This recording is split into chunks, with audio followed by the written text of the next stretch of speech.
Quittons la campagne pour retrouver les rats des villes, car oui, à Paris, les petites bêtes sont des dizaines, des centaines, des milliers même à envahir la gare Saint-Lazare. Apparemment dérangés par des travaux en sous-sol, les rats remontent à la surface, pas toujours très agréable pour les voyageurs. David Madège et Marie-Alix Brucker.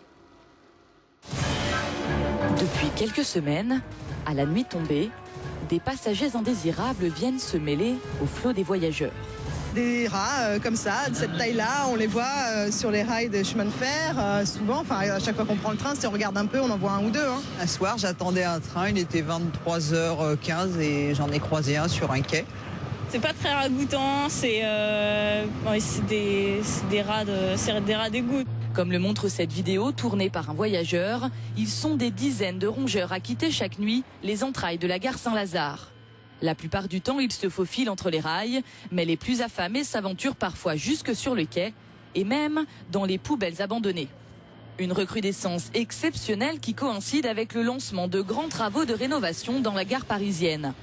Délogés des catacombes, les rats sont remontés à la surface.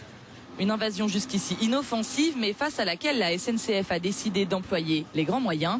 Une opération de dératisation est organisée chaque mois dans l'enceinte de la gare.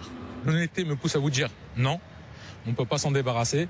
Ce qu'on peut faire, c'est réduire la population des rats à un seuil sanitaire acceptable. En clair, les usagers vont devoir apprendre à cohabiter avec ces intrus aux dents longues. C'est seulement en 2011, date de la fin des travaux, que les rats devraient pouvoir réintégrer leurs trous. C'était le journal de la rédaction. Merci de votre fidélité. Pour l'info, vous retrouvez 100% Mag à 18h50, puis le 6 minutes à 19h45. Tout de suite, la météo de Laurence Roustangi. Très bonne journée sur M6.